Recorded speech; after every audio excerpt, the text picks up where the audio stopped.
हिंगोली, वसमत, आंबेडकर नगर, सोमठाणा भूमिपुत्र शुभम सुनीताबाई सुरेश चौधरी यांची UPSC मार्फत 263 rank EPFO खात्यात क्लास 1 पदी निवड झाल्याबद्दल शुभेच्छा. शुभम चौधरी यांच्या यशाबद्दल शिक्षक लोटे सर, अशोक कदम सर व त्याकाळी असलेले लोखंडे सर व खंबीररित्या त्याच्या पाठीमागे असलेले आधारस्तंभ आई वडील सुनीताबाई सुरेश चौधरी या यशाबद्दल शुभमच्या आई वडिलांच्या डोळ्यातून आनंद अश्रू अनावर झाले. शुभमचा आंबेडकर नगर येथे श्री मधव इंगोले, अंबादास धुमासे, करण इंगोले, प्रकाश धुमसे साहेब लोखंडे मोठ्या उत्साहामध्ये सत्कार करण्यात आला. ग्रामपंचायत सोमठाणा चेअरमॅन संजय जगताप, उपसरपंच विलासराव कदम, गावाचे पोलीस पाटील मंगेशराव जाधव, गावाचे डॉक्टर मारुती बुट्टे, डॉक्टर अतुल जगताप, ज्येष्ठ मंडळी, विद्यार्थी व विद्यार्थिनी, जिल्हा परिषद प्राथमिक शाळा सोमठाणा येथील मुख्याध्यापक केंद्र सर, माजी मुख्याध्यापक लोखंडे सर, अशोक कदम सर्व शिक्षक वृंद उपस्थित होते. त्यांच्या सर्वांच्या वतीने पुढील वाटचालीसाठी शुभेच्छा देऊन शुभम चौधरी यांचा गुणगौरव सोहळा संपन्न झाला. AP news Vasmat. येथील भूमिपुत्र शुभम सुनीताबाई सुरेश चौधरी यांची UPSC मार्फत EPFO या खात्यामध्ये क्लास 1 पदी निवड झाली आहे. आपण या ठिकाणी त्यांच्या आईवडिलाला भेटण्यासाठी आलेलो आहोत. खरोखरच समाजासाठी एक आदर्श निर्माण केलेला आहे शुभमने. आपण त्याची मुलाखत घेण्यासाठी या ठिकाणी सोमठाणा या गावी आलेलो आहोत. पूर्वी शुभमला आपण या यशाबद्दल शुभेच्छा देऊ. अभिनंदन शुभम, तुझ्या या वाटचालीसाठी, तुझ्या यशाबद्दल तू कोणाला ग्राह्य धरशील असं कोणाला वाटतं? सर्वप्रथम डॉक्टर बाबासाहेब आंबेडकर यांनी दलित मुलांना शिक्षणासाठी संधी खुला करून दिला. त्यांच्या ह्या प्रयत्नांमुळे आज मी शिकू शकलो, तर सर्वप्रथम त्यांना अभिवादन. माझ्या शाळेतील शिक्षक श्री लोहट सर, कदम सर यांनी नवोदयसाठी माझी पायाभरणी केली आणि त्याच्यानंतर माझा परिवार आणि आजी, काका या सगळ्यांनी यासाठी मला नित्यांत सपोर्ट केला. त्याच्यामुळं सगळं हे श्रेय त्यांना मी अर्पण करतो. आणि पुढील विद्यार्थ्यासाठी तुझं काय मार्गदर्शन राहील? सगळ्या विद्यार्थ्यांनी माझ्या यशाकडे पाहून हा बोध घेतला पाहिजे की गरिबीतून सुद्धा शिक्षण होऊ शकतं. चिकाटी आणि चुकीच्या मार्गावर चालून आपण कुठलेही यश संपादन करू शकतो. बऱ्याच वेळा असं वाटतं की पैसा नसला की शिक्षण घेत नाही, बिना पैसा भरता नोकरी लागत नाही. पण स्पर्धा परीक्षा किंवा अशा काही याच्यामध्ये पैशाची जास्त गरज लागत नाही. फक्त जेवढं आपलं कुठेही पैसे मिळत सगळ्यांनी याच्यातून प्रेरणा घेऊन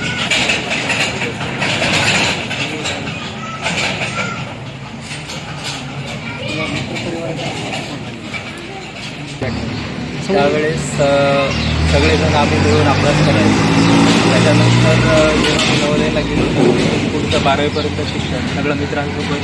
तिथेही त्यांनी बऱ्याच वेळा जे काही गोष्टी चुकत असल्या ते सांगणं, त्याच्यानंतर अभ्यासात मदत करणं, या गोष्टी केल्याच. आणि तिथून 12वी नंतर मी जेव्हा UPSCची तयारी सुरू केली म्हणजे कॉलेज, आणि त्याच्यानंतर 2020पासून हेच मित्र माझ्यासोबत अभ्यासाला होते आणि आम्ही सोबत अभ्यास करायचो. आणि वेळोवेळी जेव्हाही मला लो फील व्हायचं किंवा काही गोष्टीत अडचण यायची किंवा डे टू डे लाईफमध्ये काही बरं वाईट व्हायचं, तेव्हा त्यांनी साथ दिली. आणि अशा प्रकारे मित्रांची भूमिका पण खूप महत्त्वाची असते.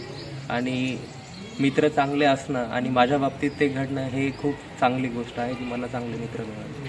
तुला UPSCमध्ये हे संपादन करायचं असं कधी वाटलं? मी 2016-17ला पुण्यामध्ये गेलो. त्यावेळेपर्यंत मला UPSCबद्दल काही माहिती नव्हतं. पण तिथं गेल्यानंतर माझे मित्र ऑलरेडी त्याच्यासाठी प्रिपेअर करत होते आणि मग मला तेव्हा एक मनात विचार आला की मी सुद्धा हे करू शकतो आणि मी ते केलंच पाहिजे. तर तिथून ती वाटचाल सुरू झाली आणि आज इथपर्यंत मी पोहोचू शकतो. तुझ्या ज्या खात्याबद्दल आम्हाला थोडी माहिती दे. आता मी EPFO म्हणजे एम्प्लॉई प्रोव्हिडंट फंड ऑर्गनायझेशन यामध्ये एन्फोर्समेंट आणि अकाउंट ऑफिसर म्हणून जॉईन होणार आहे.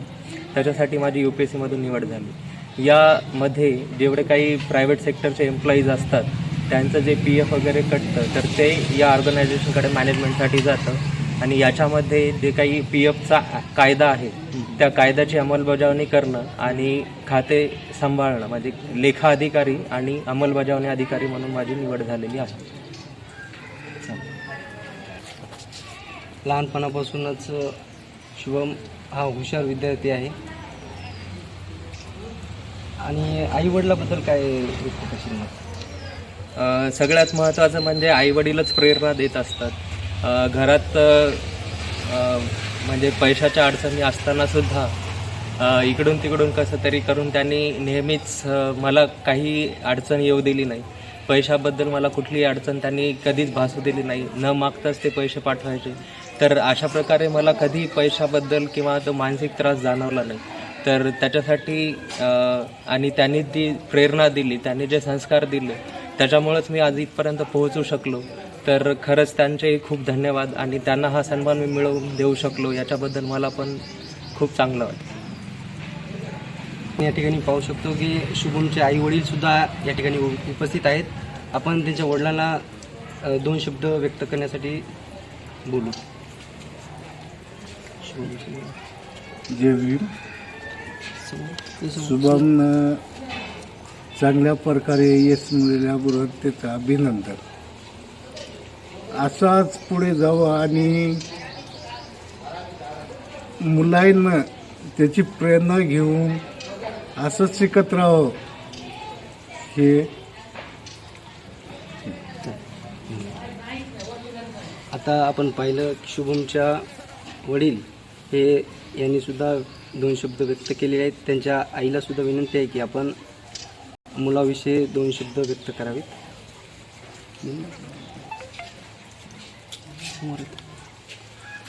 आमचा शुभम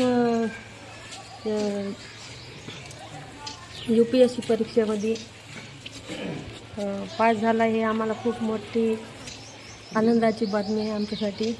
आमच्या जीवनामध्ये एवढं मोठं घडण म्हणून असं वाटलं सुद्धा नव्हतं. पण असं म्हणजे आता हे असे आपले स्वागत समारंभ हे ते सगळं आम्हाला म्हणजे पाहायला मिळत नव्हतं पण आता मिळाले. त्याच्यामुळं मिळाले आम्हाला ते मानपान. हां तर असंच सगळ्या मुलांना आपल्या आईवडिलाला मानपान मिळत असंच शिकत राहावं हे. आता आपण पाहिलं शुभमच्या वडील हे यांनी सुद्धा 2 शब्द व्यक्त केलेले आहेत. त्यांच्या आईला सुद्धा विनंती आहे की आपण मुलाविषयी 2 शब्द व्यक्त करावेत.